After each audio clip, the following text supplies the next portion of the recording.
Investigators are releasing more information about this case, and they have some very harsh words for the two parents they say starved and beat their 6-year-old son to death. You know who let those kids down are the parents.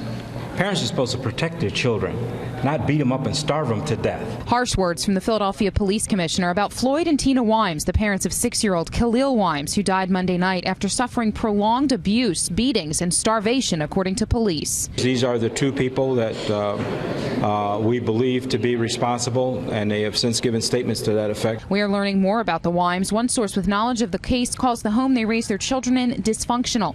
NBC 10 has learned investigators with the city's Special Victims Unit opened up sexual abuse and neglect cases involving some of the Wimes' other children back in 2009 and 2010. In 2 of the cases, there have been arrests made.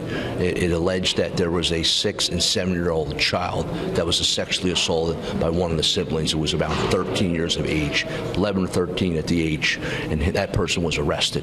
Later on, that same individual reported sexual assault abuse from another family member, an older family member. So 3 of the 4 cases represent sexual assaults. The DHS have been notified of that? In any case where a child is sexually abused, the DHS is part of the protocol. DHS is notified, yes. 6-year-old Khalil, according to sources close to the case, had been placed in foster care, and a foster mother lost a bid to adopt him, and the child was placed back in the custody of his parents. Sources say that order came from a Philadelphia family court judge, but officials at family court have not returned our calls for comment. A 3-year-old child who was in the Wimes' home at the time of Khalil's death has been placed with relatives.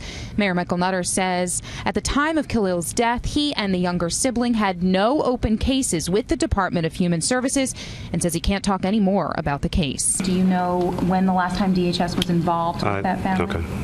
I mean, I know you can't answer it, but do you know those questions yourself? I do not, and I've said everything I'm going to say because I can't say anything else.